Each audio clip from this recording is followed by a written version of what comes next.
4 na dekada. Parang ang bilis, no?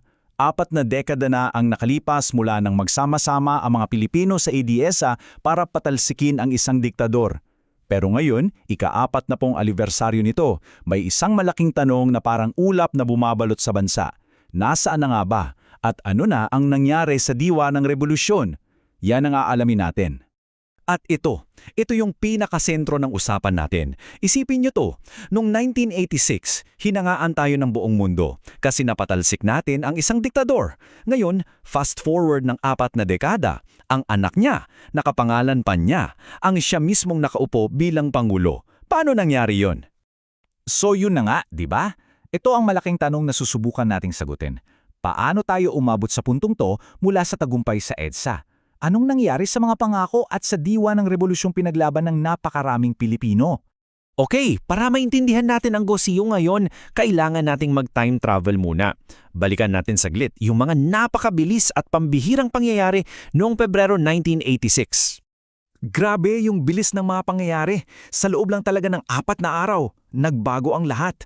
Nagsimula yan sa pagtiwalag ni na Enrile at Ramos. Tapos, halos kasabay nito yung panawagan ni Cardinal Sin sa radyo na nagpabuhos ng milyong-milyong tao sa kalsada. Game changer yung pagbaliktad ng 15th Strike Wing ng Air Force. At sa ika-4 na araw, wala na. Umalis na ng bansa ang pamilya Marcos. Ganon kabilis. Kaya nga, tinawag itong Rosary Miracle eh. Kasi isipin mo, hindi ito yung tipikal na madugong revolusyon. Ang naging sandata ng mga tao, hindi baril o granada, kundi mga rosaryo, dasal at mga bulaklak na isinasalubong sa mga tangke. Mga madre at ordinaryong mamamayan ang naging human shield. Isa itong pambihirang pagkakataong nagsanib ang militar, simbahan at ang taong bayan, kung saan yung pananampalataya mas naging malakas pa sa mga armas. Okay, so fast forward tayo sa kasalukuyan. Tingnan naman natin ngayon yung malaking agwat, yung gap sa pagitan ng mga pangarap noong 1986 at ng realidad ng 2026. Di ba ang pangako ng EDSA ay yung pagbabalik ng demokrasya, nabalik ang malayang press, ibinalik ang Kongreso, nilimitahan ng termino ng Pangulo? Ang ganda sana. Pero tingnan natin ngayon, yung press, kalaban ng fake news at disinformation. Yung Kongreso, halos pinamumumuan na ng ilang political dynasties. At yung ehekutibo, bumabalik sa strongman style. Para bang yung mga pader na itinayo natin noong 1986, unti-unti, kinigiba. At ito yung datos na kailangan nating tingnan. May isang survey na nagtanong sa mga Pilipino, ano bang mas mahalaga para sa'yo? Kalayaan sa politika o seguridad sa ekonomiya? At malinaw ang sagot, halos 2 sa bawat 3 Pilipino ang nagsabing mas importante ang may laman ng tiyan. Ibig sabihin, para sa marami, anong silbi ng kalayaan kung nagugutom naman ang pamilya mo? At dito na pumapasok yung konsepto ng Philippine Paradox. Kasi on paper, meron tayong lahat ng sangkap ng demokrasya, eleksyon, free speech at iba pa. Pero sa totoong buhay, yung kapangyarihan ay umiikot lang sa iilang pamilya, habang yung ordinaryong Pilipino, pakihamdam nila, spectator lang sila. Hindi sila tunay na kasali sa pagpapatakbo ng bansa. Pero alam nyo, para mas damang-dama natin yung kwento, pakinggan natin yung mga boses ng mga taong nandun mismo, yung mga naging bahagi ng kasaysayan. Pakinggan natin si Coronel Antonio Sotelo. Grabe yung bigat ng desisyon niya. Sabi niya, yun ay isang pambihirang pagkakataon na mamatay para sa bayan. Sunod lang daw niya ang konsyensya niya, kahit buhay niya ang nakataya. Yung desisyon niyang yun na pumanig sa mga tao, isa yun sa mga nagpapabago ng lahat. Pero para naman sa sektor ng manggagawa, tulad ni Jaime Paglinawan, ang revolusyon, hindi pa tapos, bitin.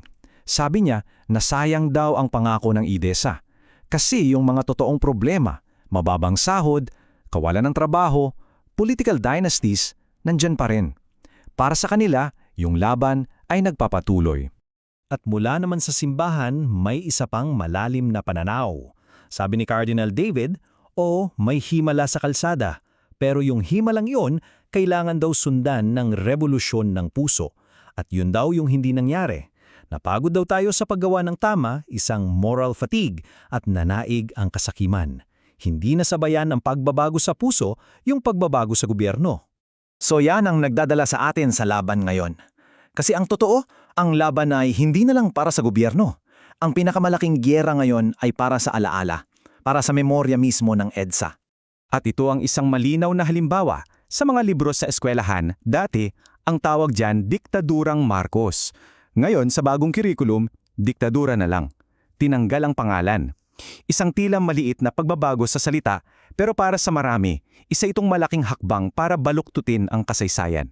Kasi yung bagong EDSA, wala na sa highway.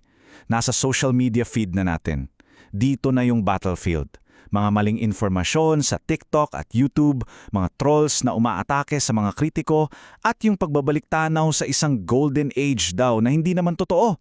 Ito yung mga modernong armas na dahan-dahang bumubura sa ating kasaysayan. Okay, sandali. Huminga muna tayo. Titigan nyo yung numerong yan, 8.8 trillion pesos. Trillion!